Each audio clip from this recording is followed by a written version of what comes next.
तो आज हम बना रहे हैं क्रिस्पी करेले की बहुत ही टेस्टी रेसिपी। इस क्रिस्पी करेले को आप चाहें तो महीने भर के लिए स्टोर भी कर सकते हैं। स्नैक के साथ खाएं या दाल चावल के साथ खाएं, खाने में बहुत ही टेस्टी लगता है। सबसे पहले हमने हाफ के जी करेला लिया है, उसको 2 पार्ट्स में डिवाइड कर लिया है। अगर उसमें बीजे हैं और वो भी हार्ड हैं तो आप उन बीजों को सेपरेट कर दें, लेकिन अगर उसके बीजे सॉफ्ट हैं तो आप इसे बीजों के साथ भी बना सकते हैं। उसके बाद हमने करेलों को बहुत ही पतले पतले पीसेस में काट लिया है। पतले पतले पीसेस में काटने से क्रिस्पी बनते हैं। उसके बाद हमने इसमें नमक डाल के 15 मिनट के लिए रख दिया है।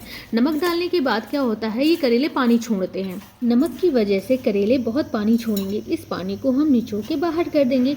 इसकी वजह से कड़वापन करेला का काफ़ी हद तक कम हो जाता है।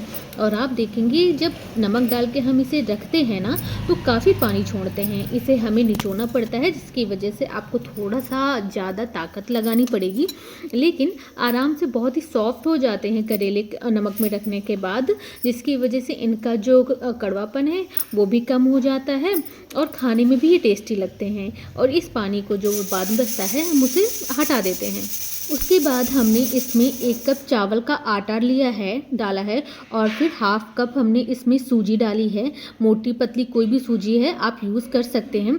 उसके बाद हमारे किचन में जितने भी बेसिक स्पाइसेस होते हैं, हल्दी, धनिया, लाल मिर्च, मैगी मसाला, ये सब हमने इसमें डाला है। हाँ, इसमें आमचूर पाउडर आप ज़रूर मिलाइएगा।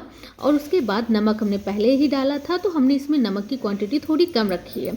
इन सबको मिक्स करेंगे और अगर आपका मिक्स नहीं हो रहा है तो हल्का हल्का पानी डाल के, हम इसमें बहुत पानी नहीं डालना है, हल्का हल्का पानी डाल के सारे करेलों को हम लोग मिक्स करेंगे। तेल को पहले ही हीट होने के लिए रख दिया था।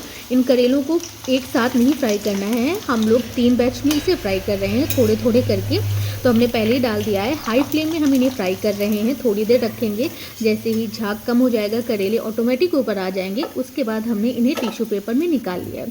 टिश्यू पेपर में निकालने से क्या होगा कि जो एक्स्ट्रा तेल है वो उसमें एब्जॉर्ब हो जाएगा, तो आप ज़्यादा तेल खा रहे हैं इस बात की भी टेंशन नहीं रहेगी। धीरे धीरे करके हमने 3 बैच में इन्हें पकाया है और डीप फ्राई किया है। आपको डीप फ्राई करना है। मैंने सारे ही करेले हाई फ्लेम में फ्राई किए हैं और यकीन मानिए बहुत ही क्रिस्प करारे करेले बनते हैं। महीने भर, हफ्ते भर जितना आपको चलाना है आप इन्हें चला सकते हैं। उसके बाद हमने उस टिश्यू पेपर को भी हटा दिया था। आप देखेंगे जितना भी तेल एक्स्ट्रा था वो इसमें एब्जॉर्ब हो जाता है। उसके बाद हमने इसके ऊपर नींबू डाला। आप चाहें तो हल्का सा मिर्च इसके ऊपर जो रेड चिली पाउडर आता है वो भी स्प्रेड कर सकते हैं। और इतने अच्छे बनते हैं ना कि दाल चावल के साथ तो ये और अच्छे लगते हैं। आप इन्हें किसी भी एयरटाइट कंटेनर में रख के स्टोर कर सकते हैं और एंजॉय करें।